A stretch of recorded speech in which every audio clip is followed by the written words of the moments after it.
सास जैसा पति। कई औरतों की ख्वाहिश होती है कि वो सिर्फ अपने पति के साथ रहे, क्योंकि सास की झिक झिक किसे पसंद है।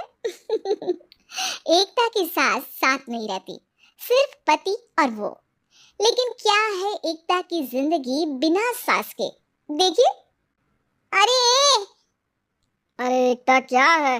रोज लेट उठती हो, कभी तो वक्त पर उठा करो। हाँ, लेकिन उठना क्यों है वक्त पर? 8 बजे तो उठ जाती हूँ मैं। देखो एकता, ये नहीं चलेगा। सुबह 6 बजे उठा करो। खाने में थोड़ी वैरायटी बनाओ और घर को साफ सुथरा रखो ना। अरे अरे अरे, जो मुंह में आ रहा है बोले जा रहे हो। क्या मेरा घर गंदा रहता है? कितना साफ रखती हूँ। खाने में भी हमेशा मैंने अच्छी चीजें बनाई हैं। और फिर ये 6 बजे उठने की जिद क्यों? देखो, मैं नहीं जानता, बस 7 बजे तक घर के मंदिर में दिया जल जाना चाहिए। एकता बेचारी करती भी क्या, पति की बात माननी भी तो जरूरी होती है। एक दिन एकता सुबह पूजा करके पति को प्रसाद देने कमरे में जाती है, तो पति अपनी माँ से फोन पर बात कर रहा है। हाँ माँ, मैंने तो साफ बोल दिया। सुबह 6 बजे उठना है, नहा कर ही किचन में जाना है और 7 बजे तक मंदिर में दिया जल जाना चाहिए। आ रही होगी चाय लेकर। चलिए, मैं रखता हूँ माँ, बाय। बेचारी एकता ने पति का ये रूप तो सोचा ही नहीं था। वो पति से कहती है, सुनिए, अब सारा काम हो चुका है घर पर, क्या करूं? मुझे कुछ देर के लिए मेरी सहेली सौम्या उसके घर छोड़ दीजिए। अरे कैसी बात करती हो कि घर पर कुछ काम करने को नहीं है?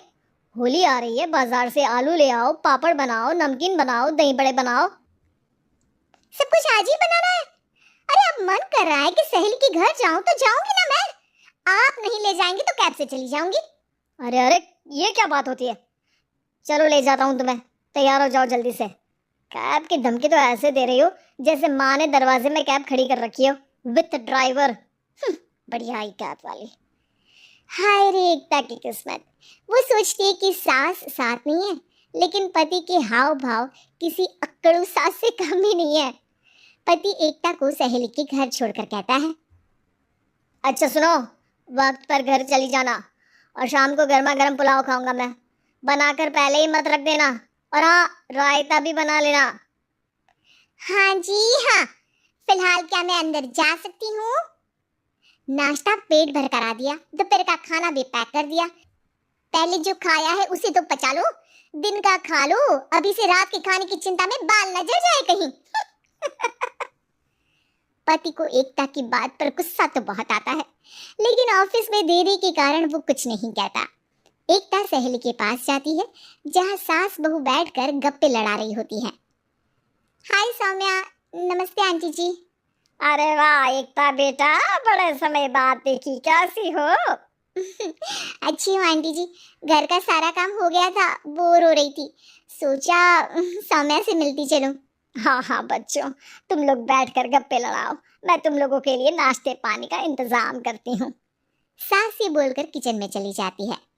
अरे एकता, कैसे आना हुआ? थोड़ी परेशान सी भी लग रही है, सब ठीक तो है ना? अरे यार, कहाँ ठीक हूँ। ना सोने मिलता है, ना अपने मन का कोई काम करने मिलता है। बस सुबह 6 बजे से किचन और रात के 12 बजे तक घर का काम। मेरी तो कमर ही टूट रही है। अरे क्यों मजाक कर रही है? तेरे तो मजे हैं, अकेली रहती है पति के साथ, न कोई सास न ससुर, न आस पड़ोस से मतलब। हम लोगों की सोच जॉइंट फैमिली है, कितनी परेशानी होती है। अरे रहने देना, वो तो दिख रहा है कि कितनी परेशान है तू। सास किचन का काम कर रही है और तू सहेली से गप्पे। ऐसा कहाँ होता है यार। हाँ वैसे तू बोल तो सही रही है। सुबह थोड़ा सा भी लेट हो जाए ना उठने में, तो मम्मी जी किचन संभाल लेती है। पति तो जाते वक्त उठाते हैं कभी कभी मुझे। पर मेरी छोड़, तू बता, सास साथ रहने आ गई है क्या, जो सुबह 6 बजे उठना पड़ता है? पति तो तेरा 10 बजे ऑफिस जाता है। 4 घंटा खाना बनाने में लग जाता है क्या तुझे एक लोगों का? अरे रहने देना यार, मेरा तो पति ही सास से कम नहीं है। सारा दिन का ड्रामा, अरे बातें सुनाना, बोलियां बोलना, कोसना, क्या क्या नहीं आता है उसे। यार मैं तो हैरान होती हूँ कभी कभी कि ये सास की आत्मा तो नहीं आ जाती ना इसमें। अरे परेशान हो चुकी हूँ। इतना ही नहीं, वो तो अपनी माँ से मेरी चुगली भी करता है। समझ गई। मतलब तेरे पति की गाड़ी चल यहाँ रही है, लेकिन रिमोट तेरी सास के पास ही है। अरे अब जो समझ, रिमोट है या कंट्रोल है, बस मेरा तो मुश्किल हो रहा है यहाँ रहना।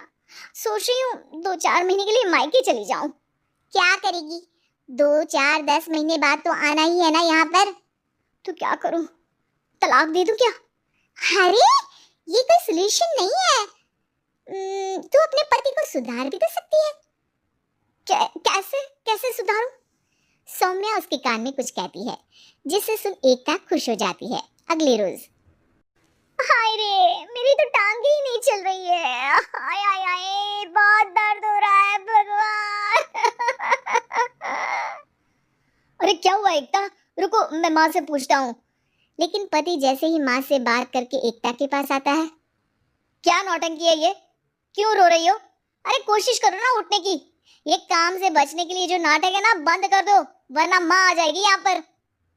एकता की तो मानो मन मुराद पूरी हो गई। अरे हाँ, तो बुला लो ना उन्हें, जल्दी से बुला लो। मैं 4-5 दिनों के लिए आराम करना चाहती हूँ, चल तो सकती नहीं हूँ। खाना पीना कैसे होगा? अब क्या था, सासू माँ आ जाती है एकता के घर। सासू माँ मुझे ये हमेशा बताते हैं कि आप कितनी हार्ड वर्किंग है। बस अब अगले 15 दिनों तक मैं आपको देखूंगी और आपकी जैसी ही बनूंगी। ये बता रहे थे कि आप 5 बजे सुबह उठ जाती हैं और अरे बेटा, कुछ ज्यादा ही नहीं बता दिया तूने। अब नहीं माँ, मैं चाहता हूँ कि ये आपकी तरह तौर तरीके सीखे, जैसा आप मुझे बताती है ना। मैं तो हमेशा हॉस्टल में रहा, कभी देखा भी नहीं आपको, लेकिन मैं चाहता हूँ कि एकता पूरी आपकी कॉपी बने, घर गृहस्थी आप ही की तरह संभाले। हैं? हाँ। तो अब माँ जी यही है, तो क्यों न कल से शुरू। लेकिन अगले दिन सास 9 बजे सोकर उठती है। बेचारा बेटा बाहर से खाना मंगा कर खाता है। शाम को घर आता है तो सारा घर बिखरा रहता है। अरे माँ, ये घर इतना बिखरा क्यों है? अरे वो बेटा, आज वक्त ही नहीं मिला किचन से। सुबह का नाश्ता, दिन का खाना, अब रात को तो मेरा मन ही नहीं है कुछ बनाने का, तो बाहर से ही ले आ, या दिन का जो खाना बचा है ना वही खा लेना। ओ माँ, इससे अच्छा तो एकता घर रखती है, भले ही आराम आराम से काम करती है, लेकिन आज तक मुझे बासी खाना नहीं खिलाया। खुद तो तुम 9 बजे उठी हो, वो तो फिर भी 8 बजे उठती थी। अरे बेटा, मेरे बस की नहीं है 8 बजे उठना, वो तो ना मैं झूठ बोल रही थी। मैं तो चली अपने घर। अरे कम से कम तेरे पापा मुझे सुबह की चाय खुद तो बना कर देते हैं ना। ना जी ना, मुझे नहीं रहना अपने बेटे के पास।